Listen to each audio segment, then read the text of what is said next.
Hello, Aaron here. Today I'm working on an iPhone 8 Plus that was very smashed. It's in here for data recovery, and I've done diagnosis to it already, and it has a shorted SDRAM chip on it.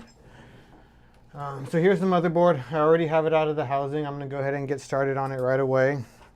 I've done some diagnosis on it already, and I'll tell you what I've done. I'll switch over to the big microscope cam.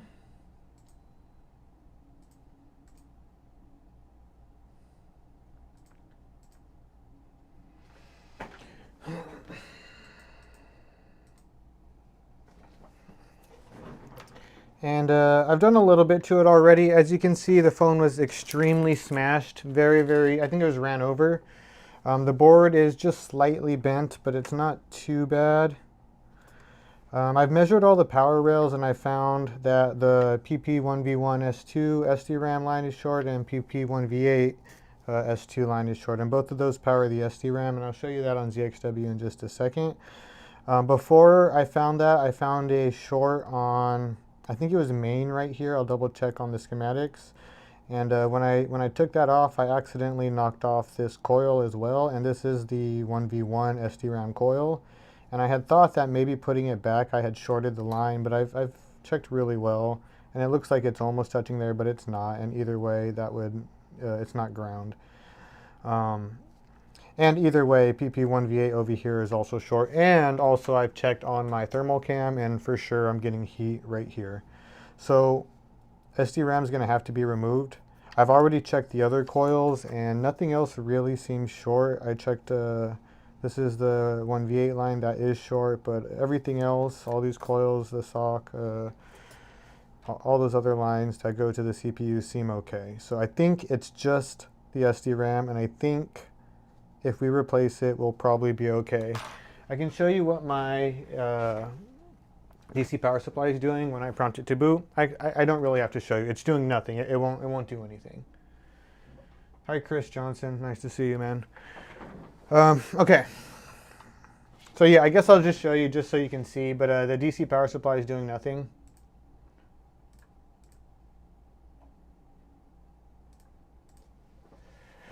So when I take my DC power supply probes here and I touch the battery connector here. This isn't always the best way to power this, by the way. I've seen a few phones come through here that have like damaged battery pins because they've tried to power it this way. So be very careful if you power it this way. If I short these power button lines right here, I'm getting nothing. And normally, obviously we should get something. And if I get nothing, that's the first thing I check is power rails. And in this case, I just went straight to first NAND. And I don't think NAND had a problem. Let me double check if this one had a problem on NAND. NAND did have a short. Okay, that was the other thing that was wrong. NAND had a short here. I took that off, and it was still giving me no DC power supply amp draw. So I continued to check more of these power rails, and that's when I found the SDRAM line short. So let me measure those lines just so you can see them beeping.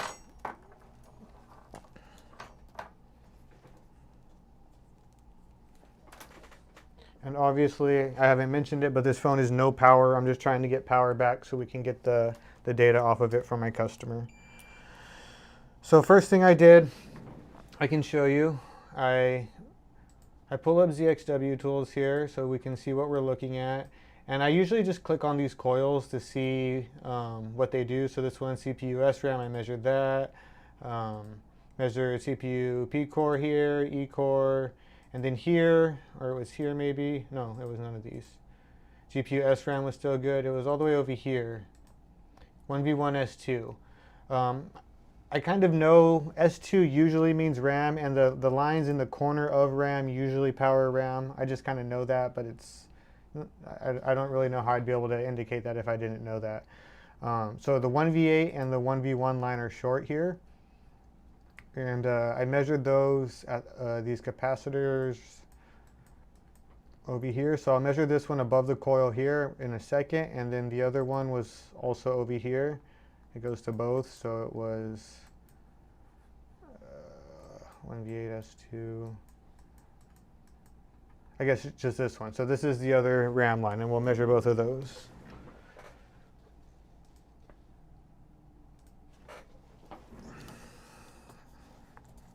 So like I said, I measured everything and it was just those. So the one above the coil is the 1v1 line, and this is short. It beeps on both sides. Aside from that, it's, let's see if you can see this.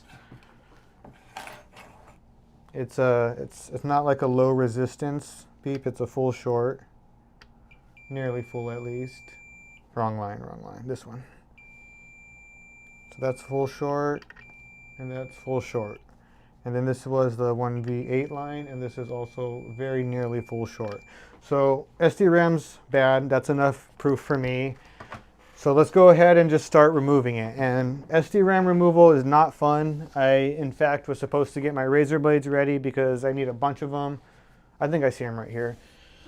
And the process takes a bit of time.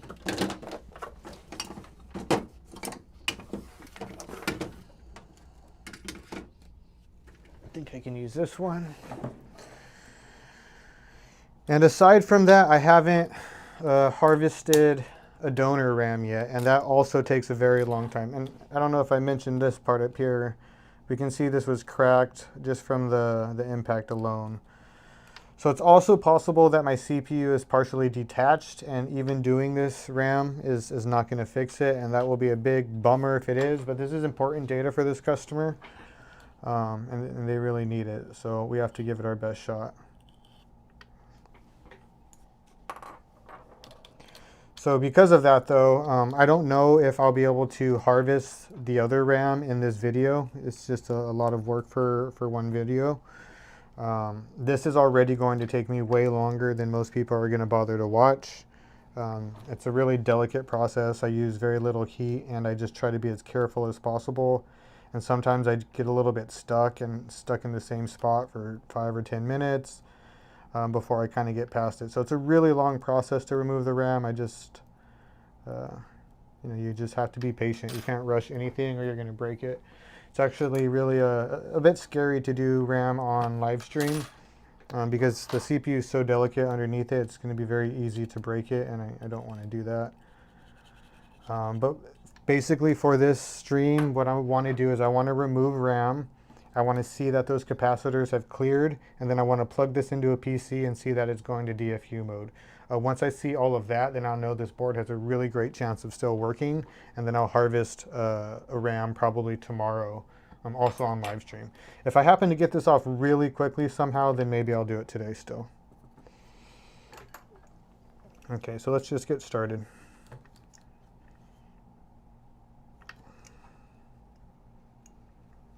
First, I'm going to clear out the underfill on the sides. I probably don't really actually even need to do that. I'll just do a little bit.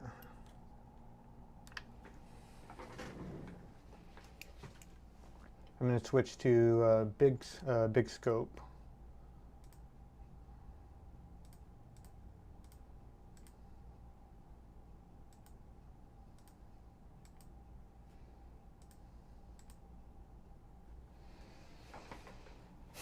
And maybe I'll pull this other camera all the way up close so you can just see my hand.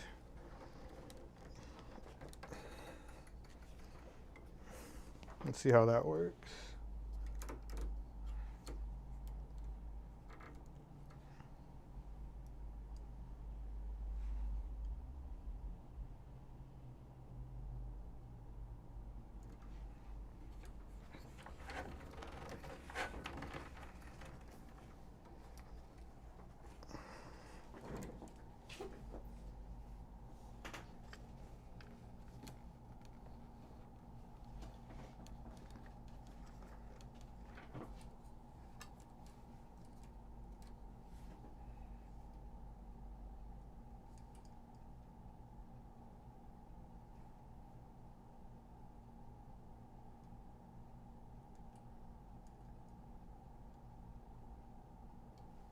Okay, that took too long, sorry.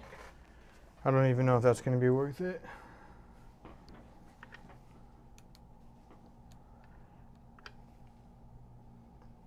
But yeah, let's get started. This is going to be a difficult job.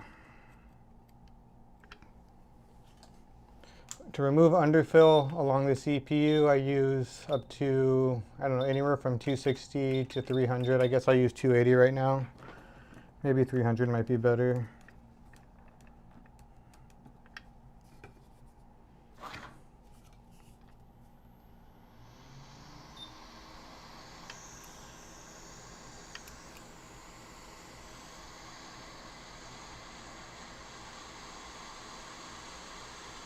If I see any of these components are loose around the CPU, that's also going to be real bad news. It would mean that I most likely have bad pads under the CPU as well. And if I have both RAM short as well as CPU disconnected, I don't know if this is going to be something I'll want to do on stream, if at all. I don't think that will be the case, but it's a possibility.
I guess I don't really have to go all the way this deep because I'm only working on SDRAM.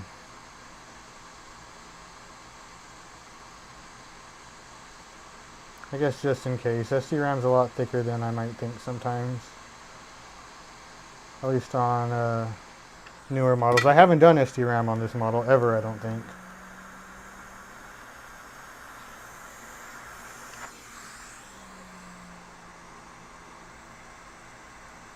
This coil is going to be loose, so this will have to be fixed as well.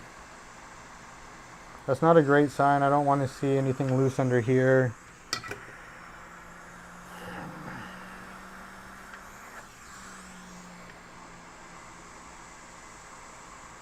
I honestly really would have preferred this customer to have declined the new quoted price. This one, it may go, but it may not. It's like almost for me, like I still think it's more likely it will go than not, but it's not like a super high percentage. Like I like 95% chances instead of like 60.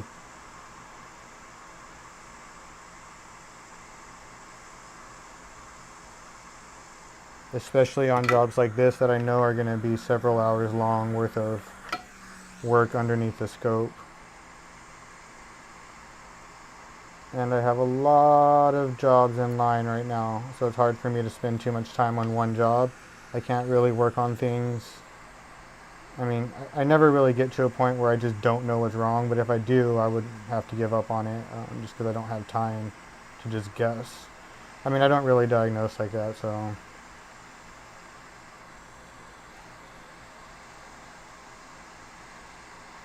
But I do think I had one recently where I was just a little bit more stumped than normal. Power rails would turn on, but it wouldn't connect and it wouldn't go to DFU, and I think I had to let that one go. I just couldn't figure it out, and I just have too many jobs in line to just guess a million different things or to try a CPU swap with no like good reason to do it.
Okay.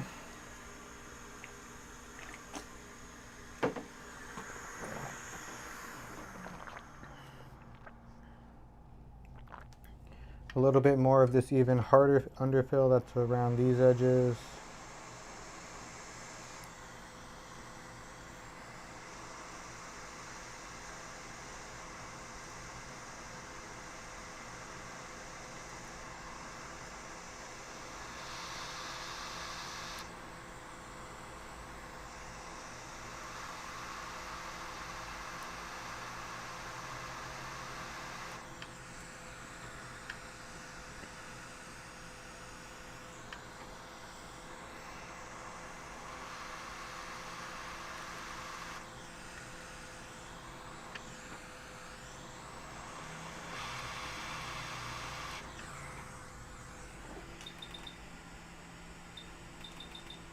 I'm gonna bring this down to 260.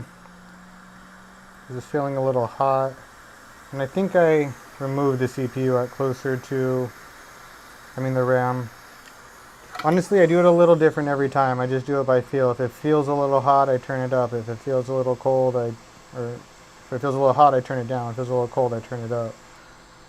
But I think I may have used as low as 220 for this process before. I'm not quite sure. It might be better. You know what? I think I will go down to 240 just in case.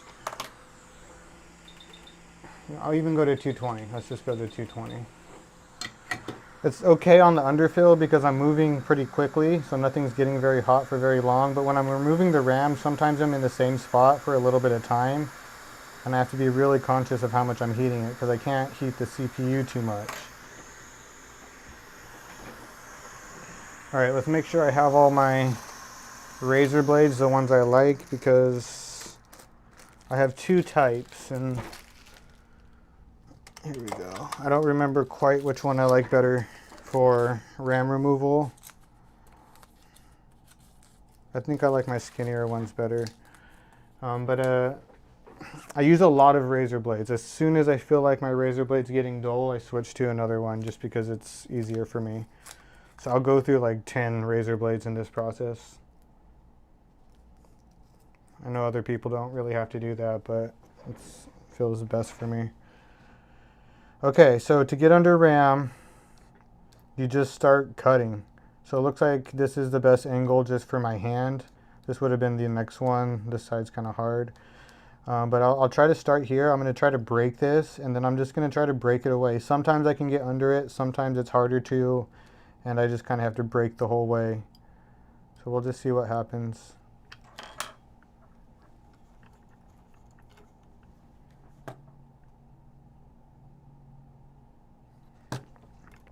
Oh man, I really hate doing RAM. Maybe I should have done a live stream for this. What a decision I made.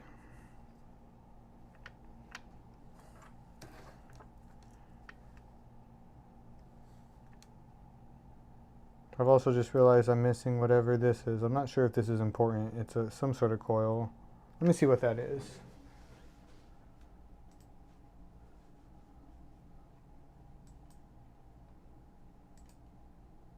It's NFC.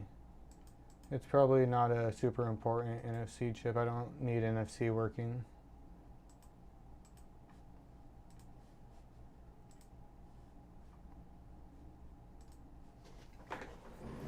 All right, 220. I'm going to try to start breaking this.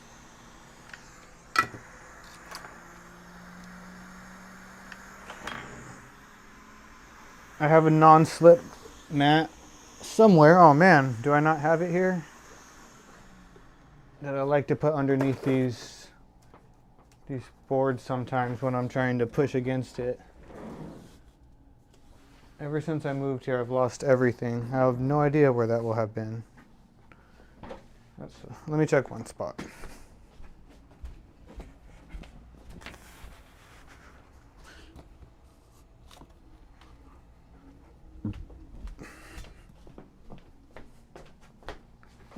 Okay, I found it. This just allows me to push against it a little bit more without it sliding.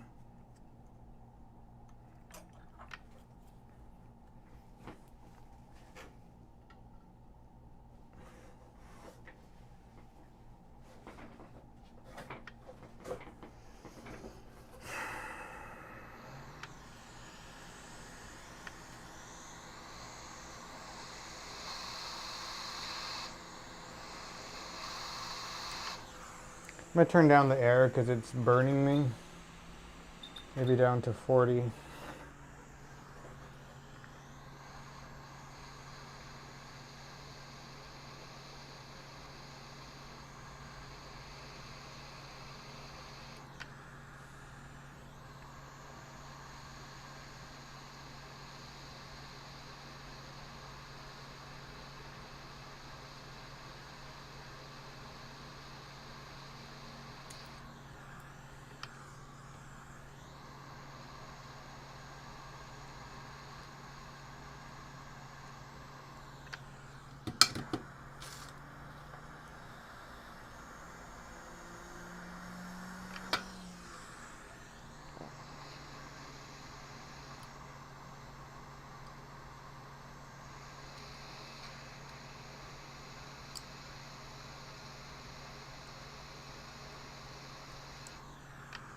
The first incision is the most important part.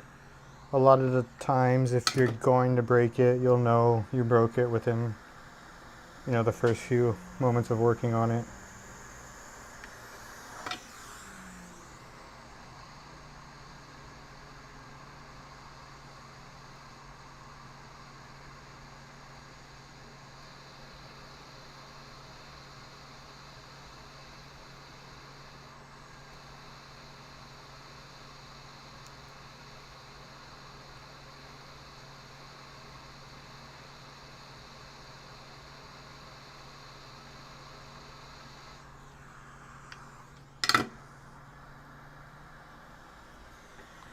Getting a little hot. I need to lay off the heat a tiny bit.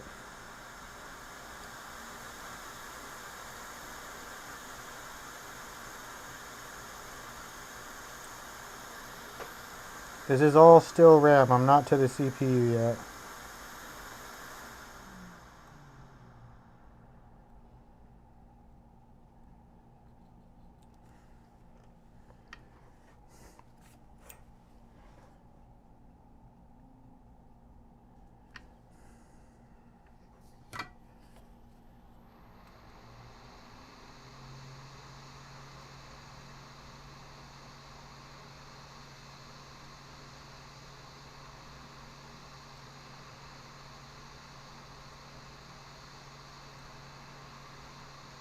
Now I'm getting there.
This razor's probably fine, but it's like a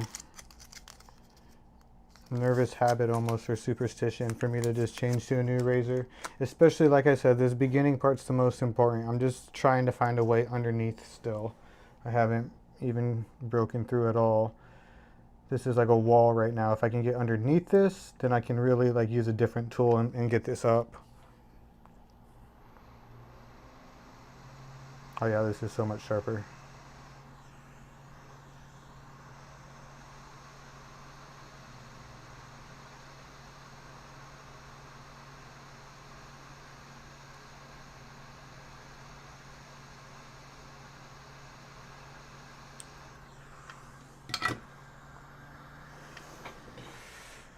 When you're working on CPUs and RAM and anything like that, remember to take deep breaths.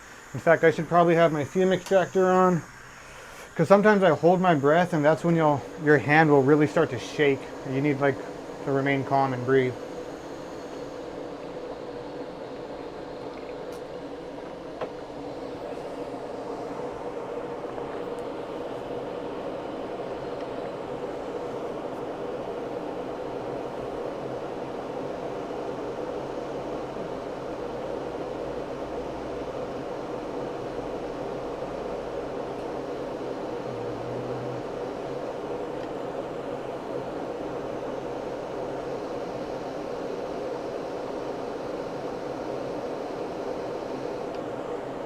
Okay, let's see if I can get a flatter tool underneath there. I don't really think you know what, I can't yet. Never mind. Let's keep on breaking this away.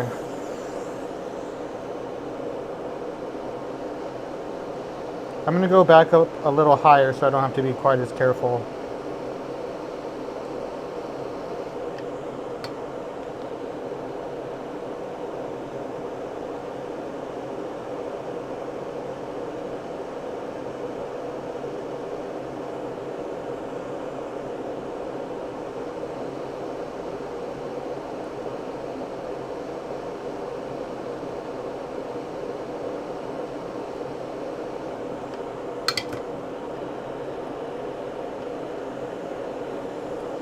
I'm always really afraid to apply like just inwards pressure because it's going to also apply downwards onto the CPU if I do that because of the shape of the razor blade.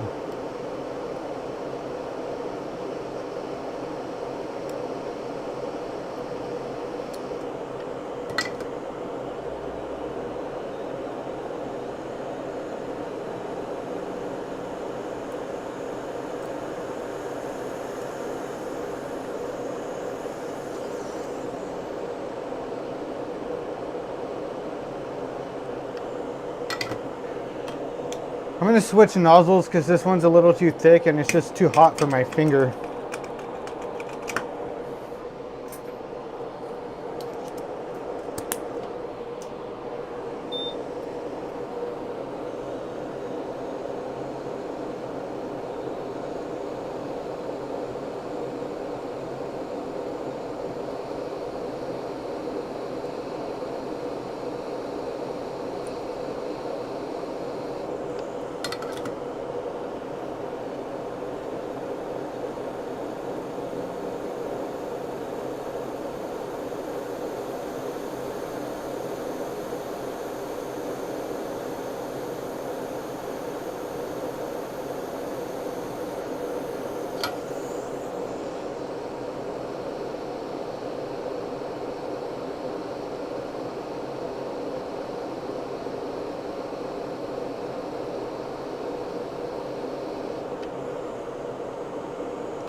I know it takes forever for this beginning part, but once I get in, it will move a lot faster. But I'm very patient with this, and like I said, it takes forever for me to like really get into here.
This razor's a different shape.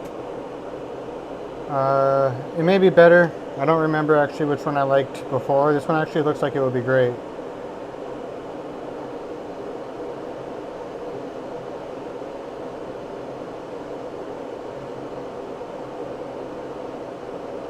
There we go. If we can get under this, as well as under the big part, we can get under it.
Let me see if I can find my other razors after all.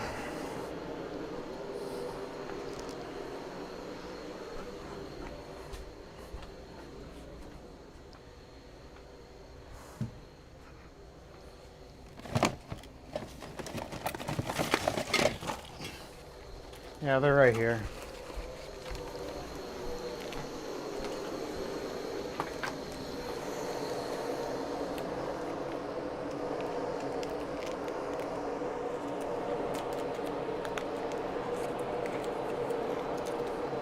Every time I work on RAM, it kind of goes like this. It takes me forever, which is why I really try to avoid it. Try to avoid any CPU work if I can, just through other types of diagnosis, because I don't like CPU work.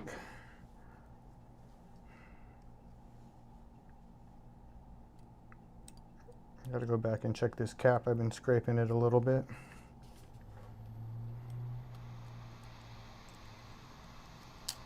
At some point, usually this top part starts to break away easier, and it's not really happening on this one. But like I said, I've never really worked on an 8 RAM before. And everything can be a little different.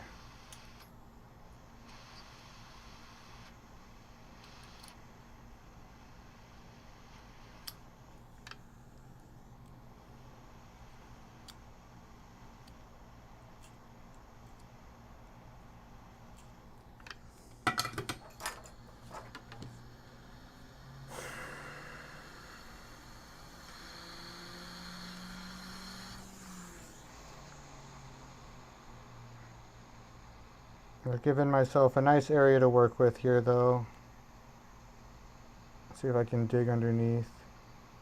I still have a lot of room before I really start to damage the CPU. But these pads, this is for where the RAM attaches to the CPU, so I shouldn't dig too far into them.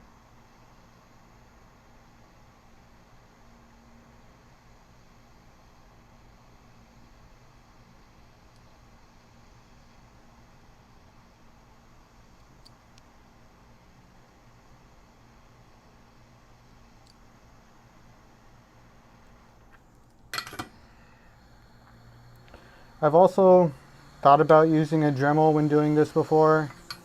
It may work, but I think the vibrations can possibly damage the CPU. Maybe it wouldn't. I haven't tried to do that technique in a really long time before I was really good at working on CPU, so I don't know if it would work. It may be faster, but it doesn't necessarily mean it's a better way to do it. It may be, I don't really know.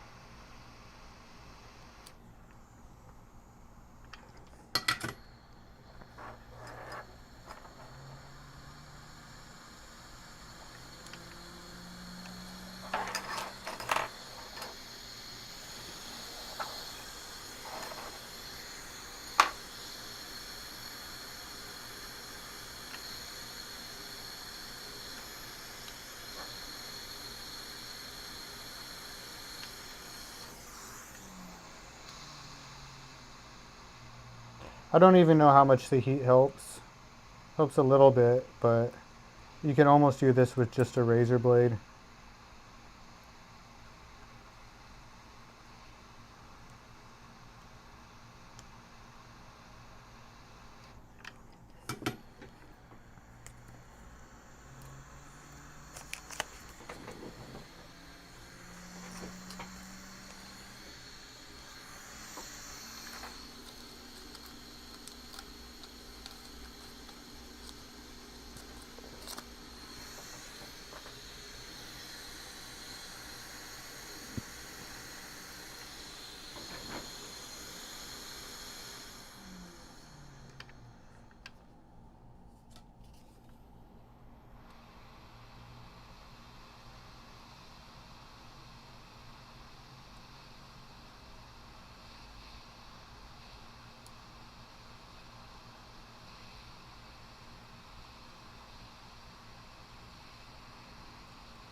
Hey Arnaldo.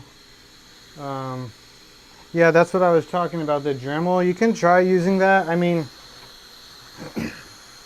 I don't know.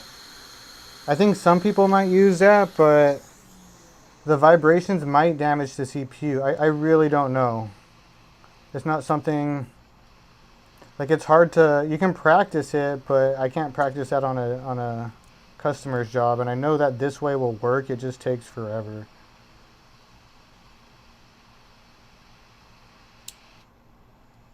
At some point, I'll just be underneath it, but sometimes it takes me like all the way to getting into this corner and like meeting up before I can really get underneath it. In fact, maybe I'll just switch to this corner now.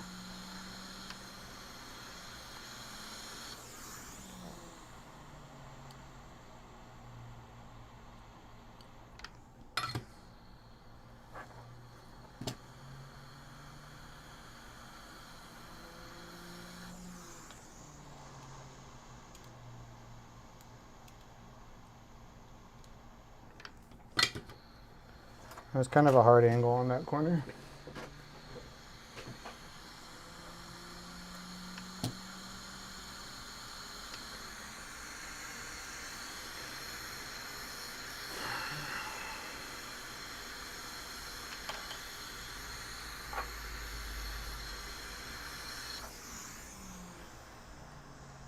This tool's not even close to being underneath yet, and this is what I need to get underneath. I know in other models, this glass part, usually you can get like, it's hard to get through it, but once you get to it, you get underneath it, and then it starts to come up fast. But that doesn't seem to be happening on this model.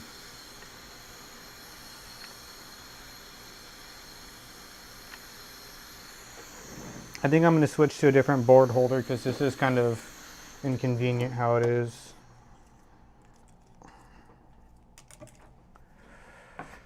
I knew this would take forever, so I was dreading it.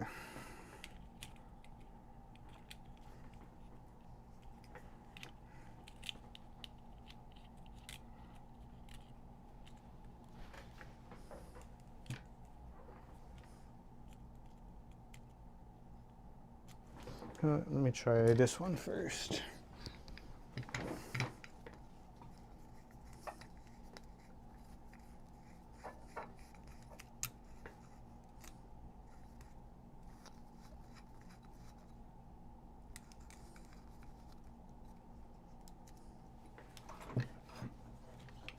Will this one work? No, this one's going to give me a bad angle to work on. Ugh.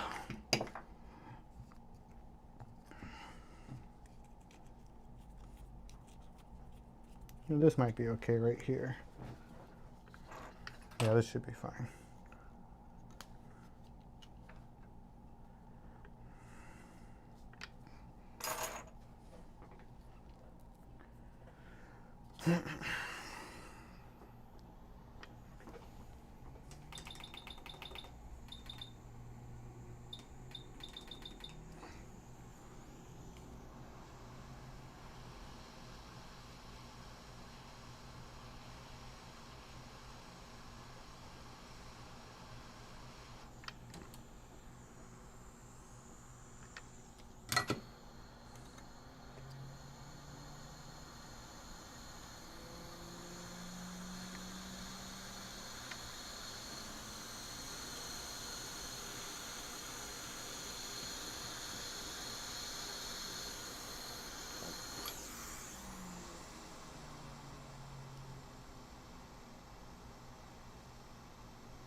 I keep switching razor blades.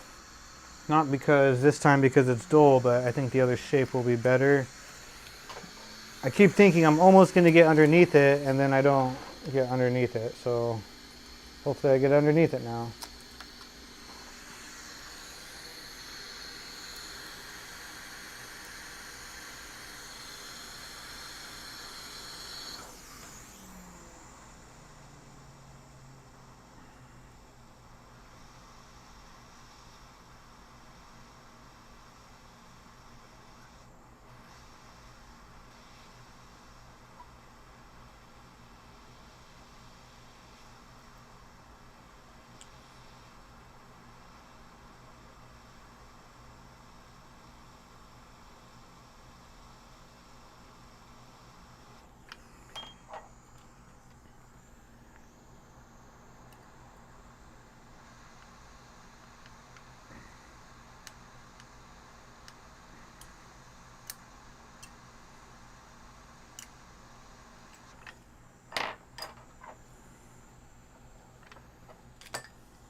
Eventually I'll get to the glass part, which will allow me to get underneath it.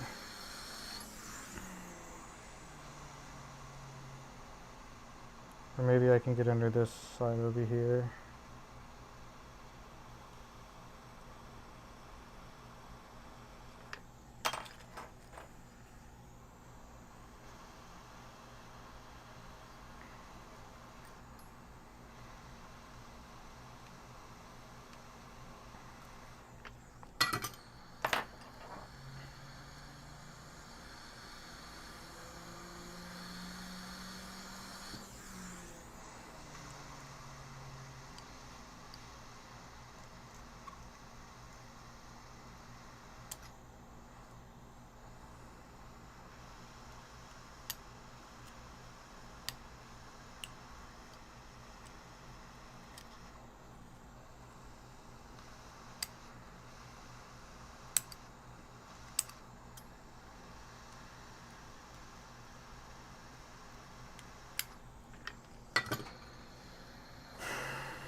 Hey Serge, how you doing?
I'm from USA, Arnaldo. I'm from California, specifically.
Where are you from, Arnaldo?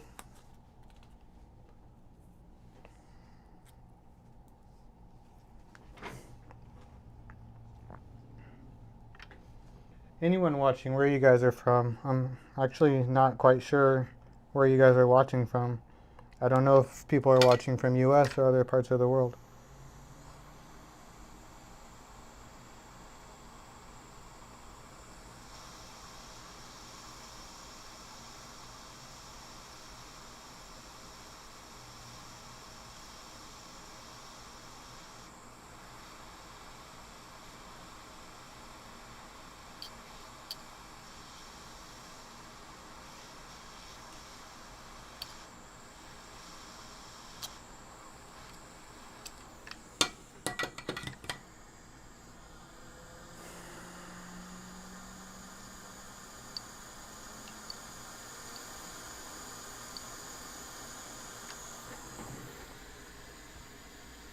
Oh, from UK, cool.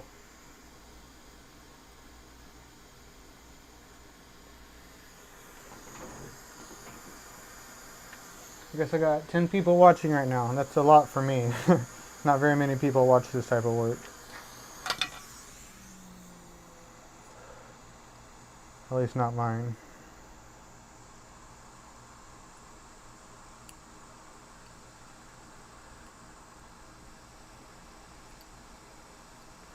I wish I was a little faster, but I'm just very slow at RAM work. I've said it a lot of times.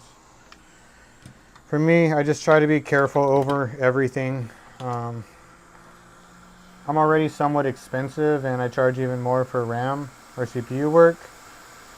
And customers believe that I'm the very best choice, so I also believe that, and I want to live up to that.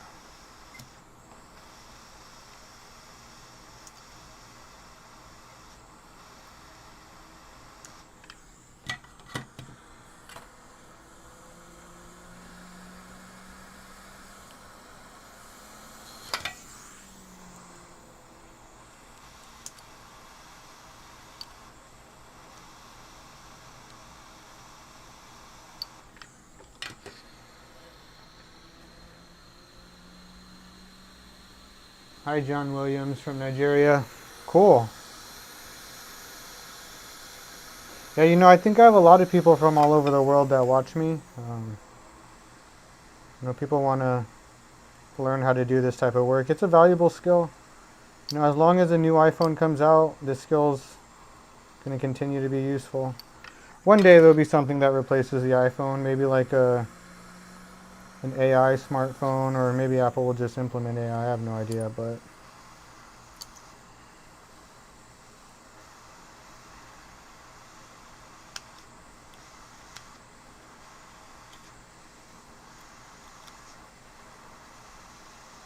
apparently I'm just going to do this the slow way, the whole way across. I mean, whatever it takes, honestly.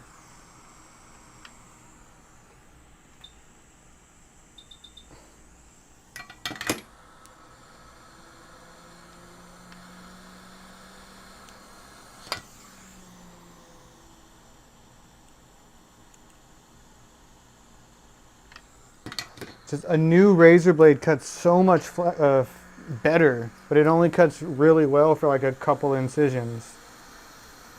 And if I'm going to spend, I can spend a couple dollars on razor blades if I need to. I'm just saying this because I've gone through like 15 of them already. I use them so wastefully. I'm sorry about that, but I just like how sharp it is on the first few cuts. From Paraguay. Yeah, I'm from U.S. United States. I'm from California, but I'm from Orange County, but I'm moving to Riverside County. I'm sure you don't know where that is if you're not from here. But cool.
So I'm only this far. I don't know if I'll be able to get under it. Usually by now I think I would have. So if I'm not under it by now, it's probably going to go like this the whole way. And I don't have much choice. I just have to keep going. I can do it with drill. Thanks, Mohammed. Yeah, I should probably try that, or I should get better at getting underneath here. Yeah, I have never done it with the Dremel before. I tried it a long, long time ago before I was any good, and I messed it up.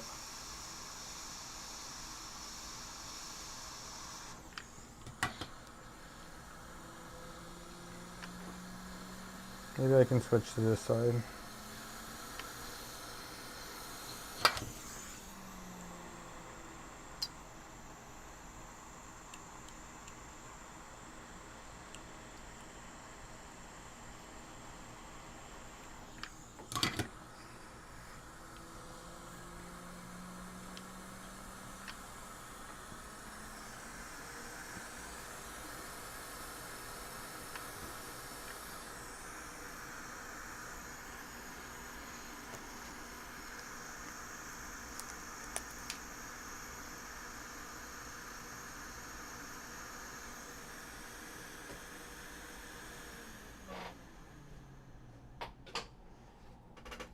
Yeah, I probably just need practice with the Dremel. I just wasn't sure if like the vibrations through might possibly cause some harm, just because the CPU's glass.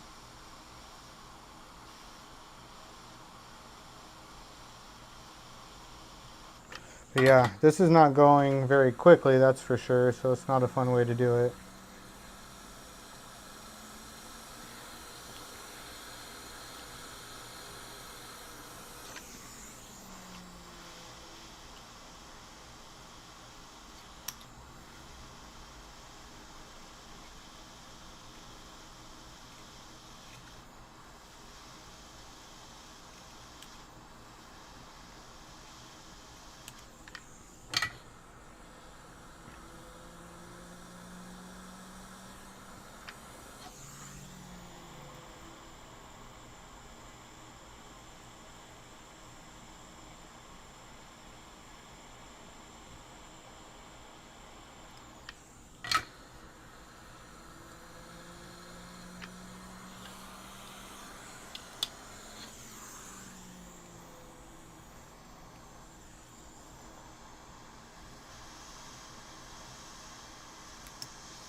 Yeah, I've done this with the 7 as well, Arnaldo. I think it was easier on the 7 than the 8. I've also done an 11 or something I have on my channel, and it was honestly, it was kind of like this. It was really hard. That one I fast forwarded though, it wasn't a live stream, it was on video.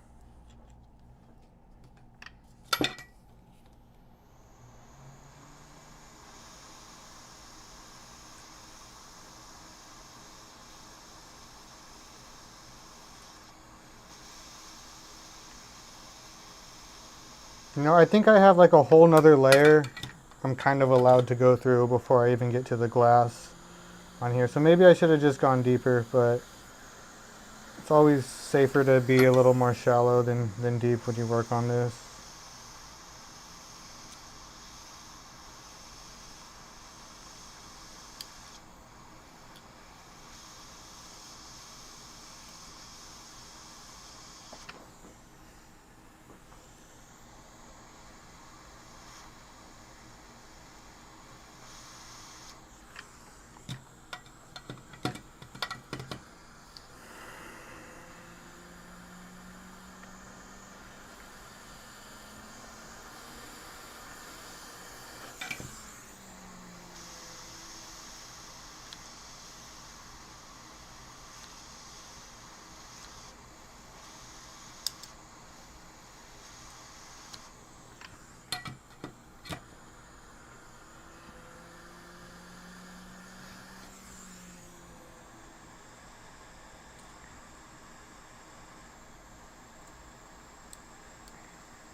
I cannot get this board holder in a position that I like it.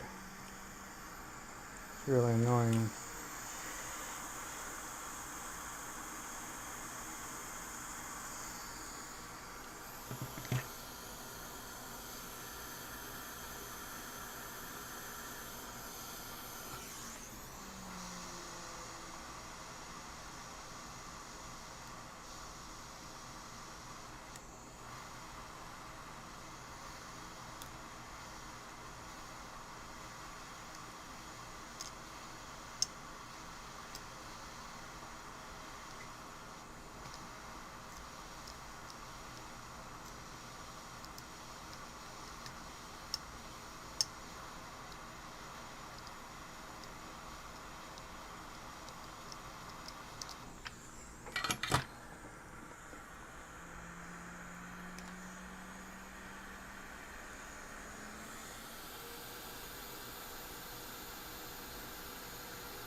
Well, if I have to do it this way the entire way, that's what I'm going to do. So this video might be another hour long.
Okay, so there's the actual CPU. If I want to go down to that, I can, and I'll get under it easier. Let me choose a really sharp blade, because now I got to be really careful. I probably could have done this earlier, and it probably would have gone faster if I just dug to that spot. But I've done it before without even going to this far, while keeping that extra layer of what looks like wax. I have no idea what it is. It just looks like wax a little bit.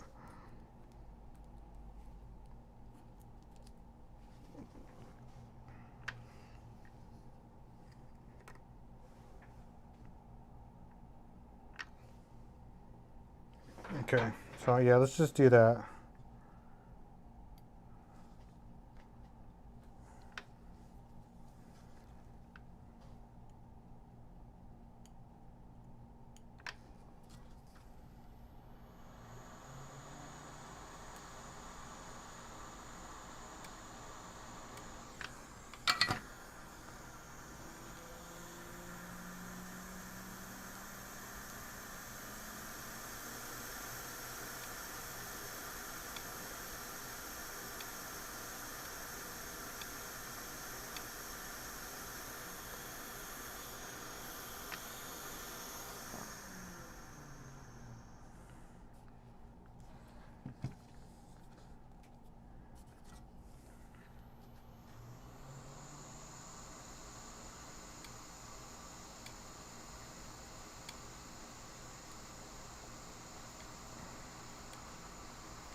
Oh, this is still the black part. This isn't even the sensitive spot.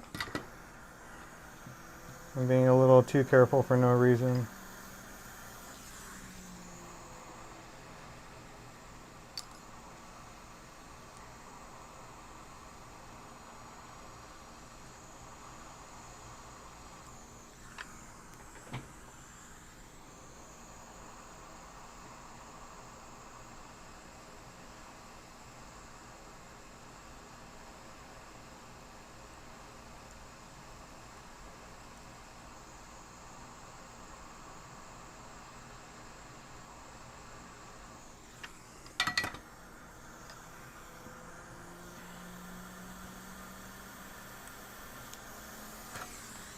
Chopped up these capacitors, so I'll have to check those out.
So at this point, name of the game is to not break the CPU.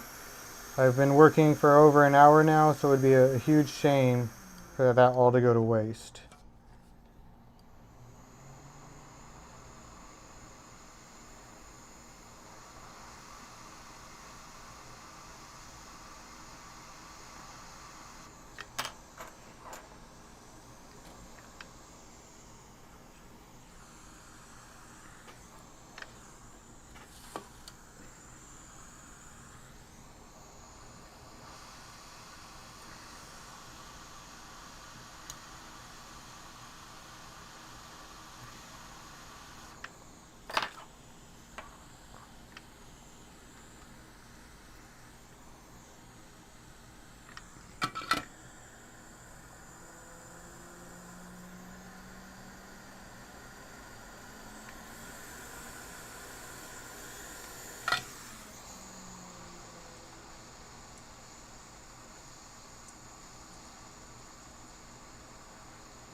You know what, maybe this was the thing I was finally looking for. Once I get under here, maybe I'll be good. Sheesh.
Okay. I may have finally broken into the spot where I can insert a different tool under here. Maybe, maybe not. Let's see. If I have, then this will finally come off a little easier.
Oops.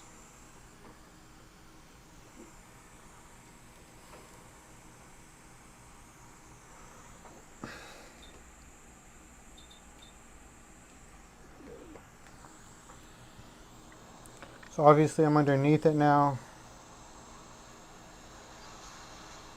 So I just need to get it up without damaging anything else.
You get in there.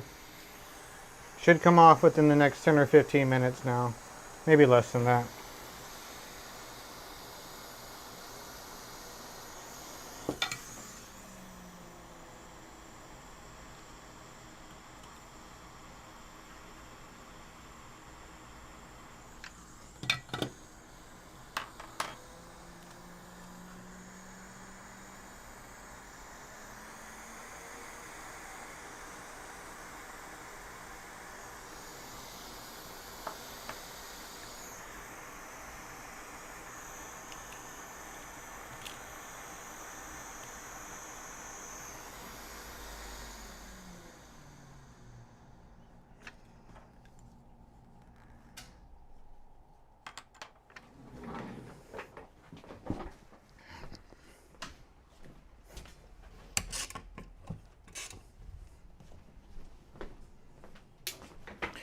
I will have to leave pretty soon, but I should be able to get this off first.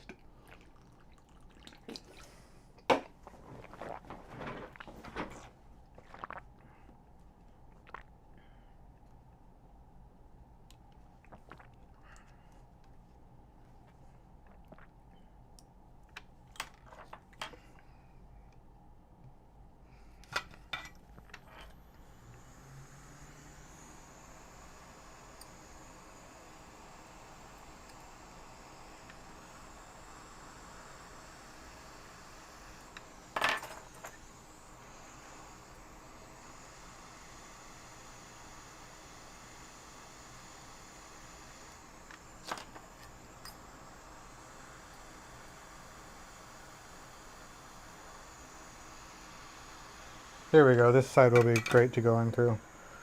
I'll crank up the heat a little bit just for this section.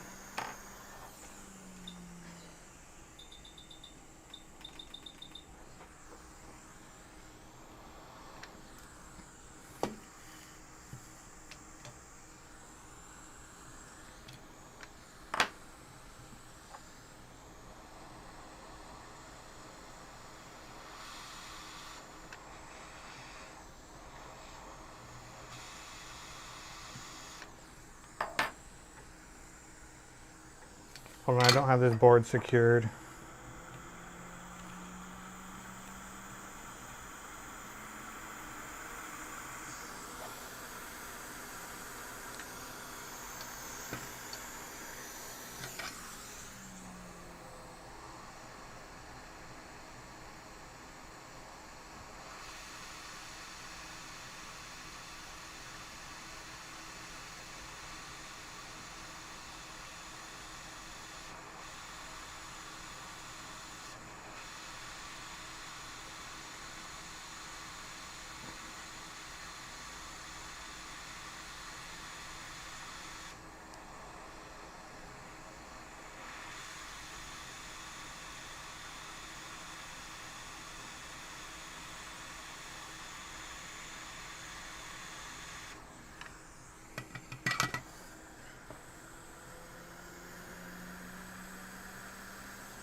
Sheesh.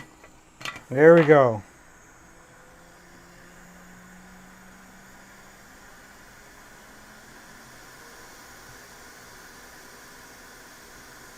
Okay, good. I'm going to go ahead and remove all the rest of this, and then we just need to make sure it goes to DFU mode. Here's the RAM.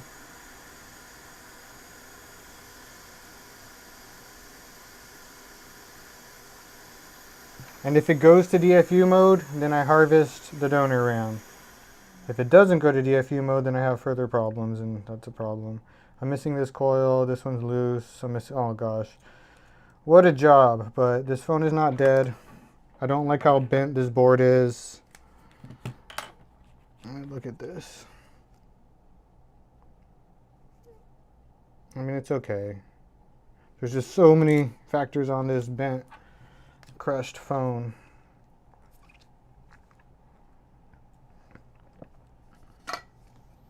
But I guess it came off well enough. That's about as good as I could have hoped for it to go.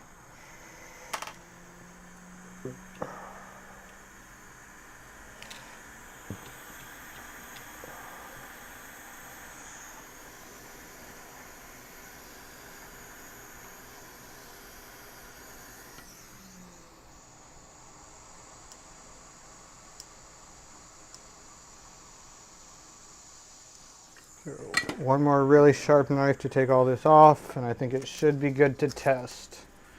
I should see a small amp draw on my DC power supply, or actually on different models I've seen a boot looping amperage draw when I have RAM off. It was something like a 0.12 to 0. So I might see that. But then I should be able to put it into DFU mode. I don't think it goes automatically, I don't quite remember, but I should be able to at least put it into DFU mode. And then as long as it goes to DFU mode and it recognizes which iPhone it is, then tomorrow I can continue work.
Okay, I should check what those caps are.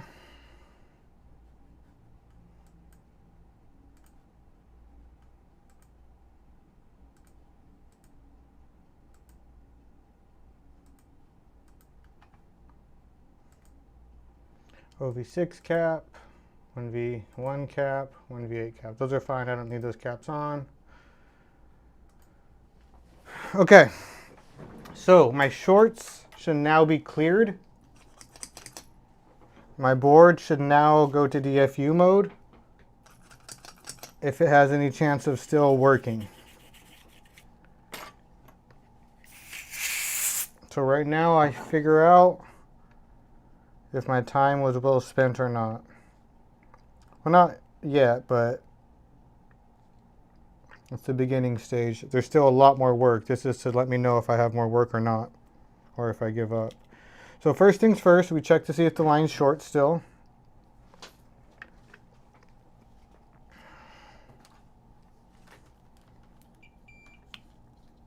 And it was this one above. Let's see. So no longer short. Good. And it was this one. No longer short. Good. Okay. Step one, good. Step two, let's test the DC power supply.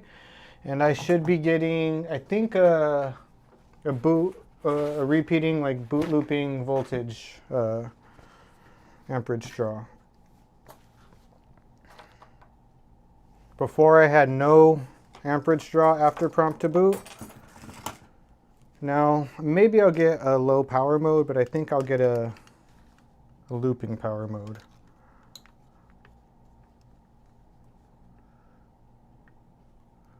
So no shorts or anything yet, that's good. When I prompt this to boot, hopefully I don't see a short either.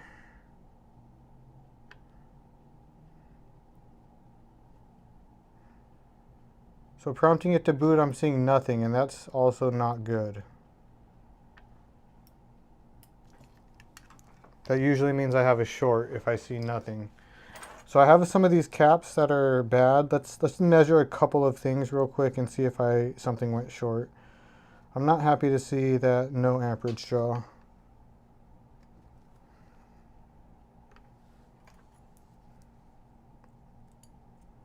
But I'm not quite 100% sure what I should expect to see. On this model with RAM off, but I don't think it should be nothing.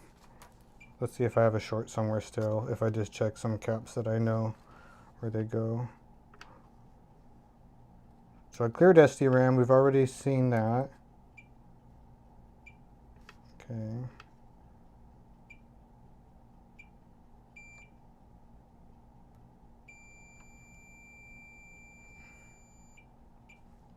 Oh no, this one's fine.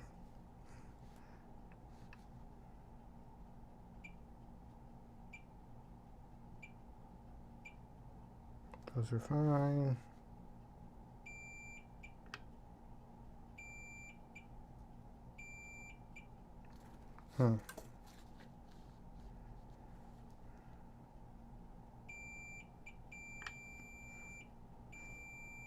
That's a low voltage line, that's fine. That's normal.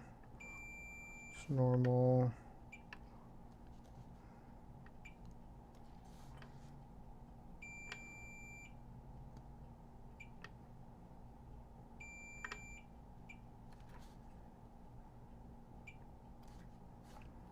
Honestly, everything looks kind of normal to me, so I'm not sure why I'm seeing nothing. Let's just see if it will go to DFU mode if I try to make it.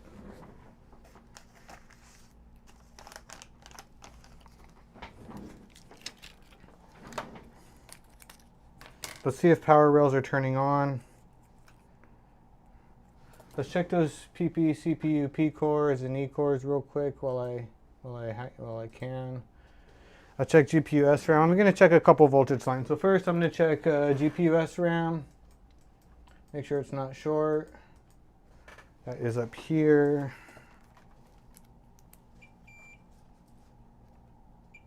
Good, not short.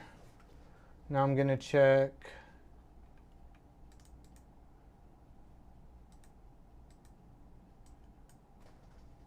PP GPU. See right here. And that's low voltage line, so this low reading is normal. And now I'm going to check PP CPU E core. It's right here. And 0.02 seems normal. I'll just check like one more. CPU P core, as well as CPU SRAM. I think I already checked SRAM. P core. Here's P core.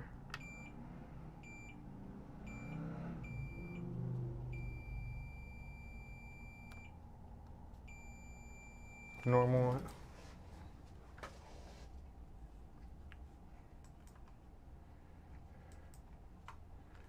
And last one, CPU SRAM. I may have checked this one, but let's just check it again. I'm not quite sure if I did.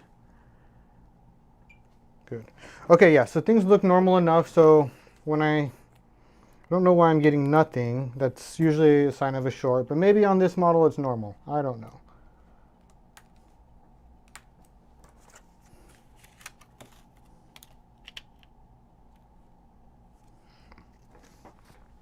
If I connect my,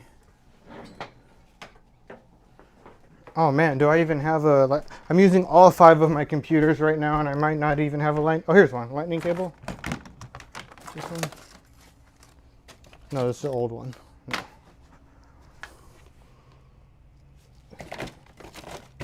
Ow.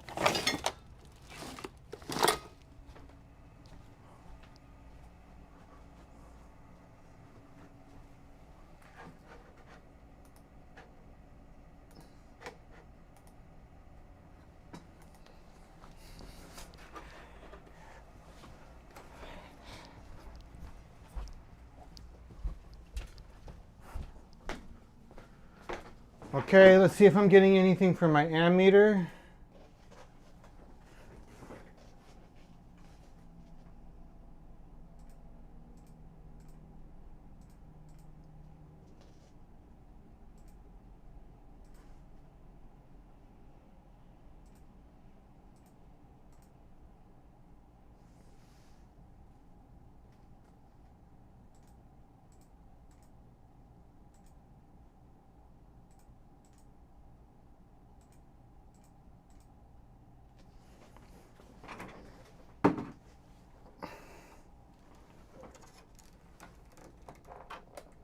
Okay, put this back over here.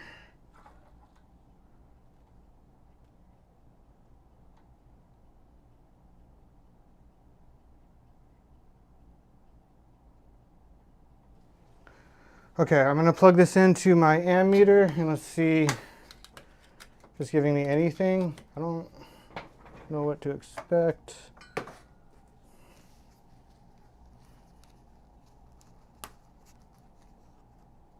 Nothing. I guess I expected that more than anything.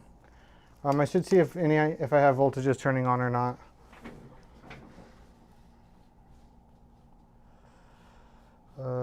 It's kind of hard to see on this side.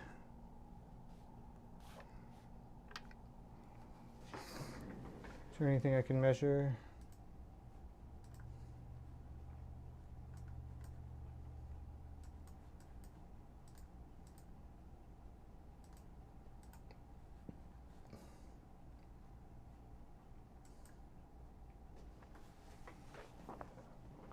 Okay, I can measure PP sock right here, and that's a CPU power rail.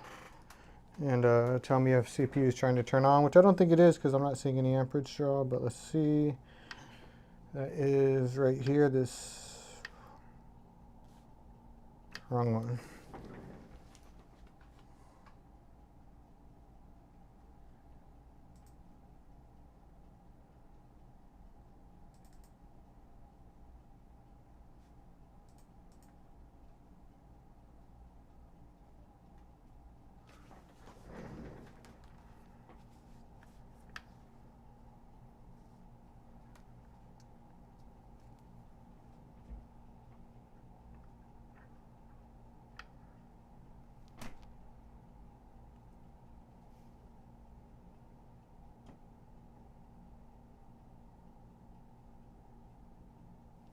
Interesting. So PP1V1 is stuck at 0.7.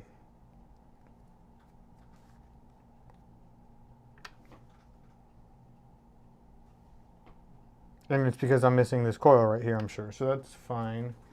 Okay. Do I have other power rails turning on?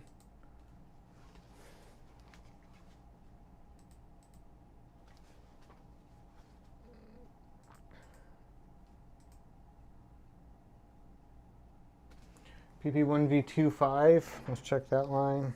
It's right here.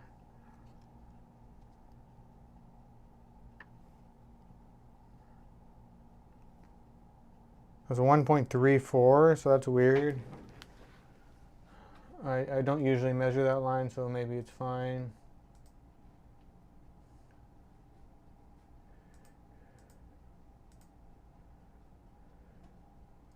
All right, PP1V8 S2. This is an important line that should be reading normal. You can measure that right here. This is my RAM line, and it's a perfect 1.8, so that's good. What else? Can I measure anything else on the front right here? So main should be normal, of course. So let's just make sure that's the case. 4.2, that's normal. All right. CPU SRAM. This should be turning on, but I don't have an easy point to measure on the front.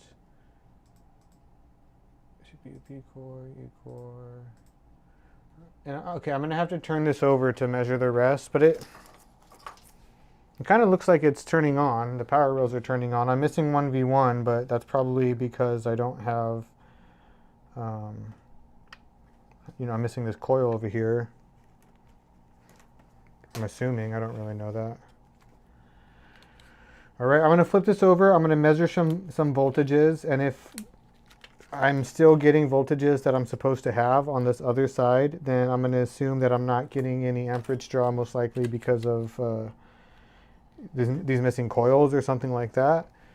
So if my other voltages are turning on, I'm gonna end this video and I will resume it tomorrow, and at that time I will put back those coils. I'll try to get DFU mode first because I should have DFU mode even with RAM off, and if I don't, something's wrong.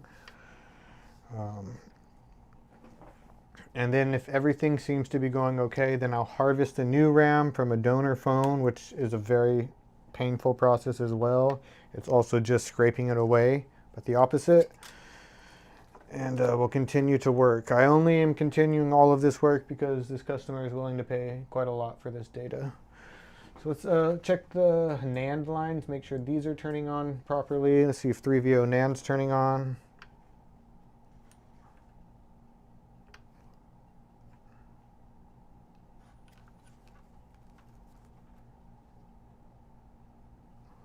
Yep, 3 volts, perfect. This is actually looking better than I thought. See, OV9, is that looking okay?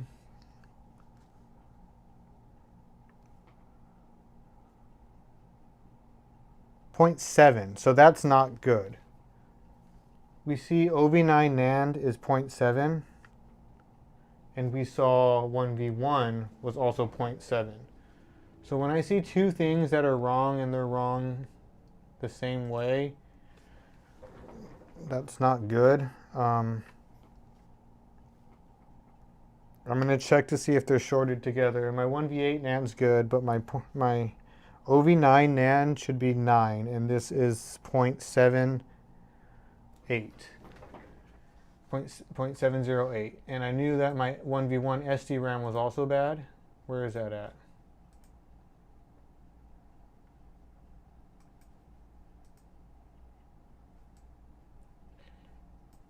Okay. I don't see any common thread between them. Like there's nothing next to each other, but let's see if we get that exact same voltage or not, because that indicates something if so.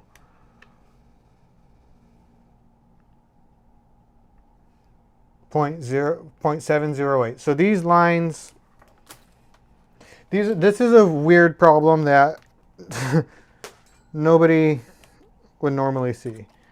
These lines might be okay because the voltage I'm getting on them is lower than what they're rated for. So like, I don't think I fried the lines, but why? Like, I think these lines are going to be shorted together, and I could verify that first by checking diode mode measurements and seeing if it's the same. And let's see, I'm getting let's see, I'll put it here so you guys can see too, because this is so weird. I've seen this before, but honestly, not very many other people have.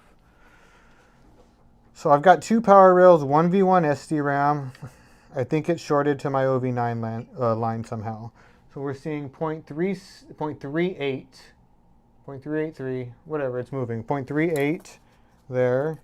And on my NAND, I bet you 0.38. 0.39, okay. 0.392. Let's go back to the other one and check again. 0.392.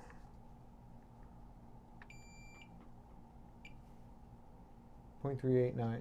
Okay, it's not, okay. Let's see if we have any, a direct line between those two before I do anything else. Because why are those the exact same voltage unless they're connected?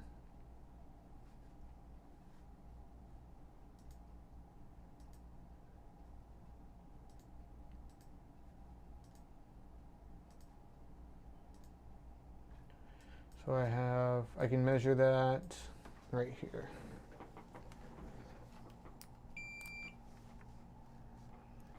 Is this connected to this? It's not. Okay, well, good. This device isn't set up yet.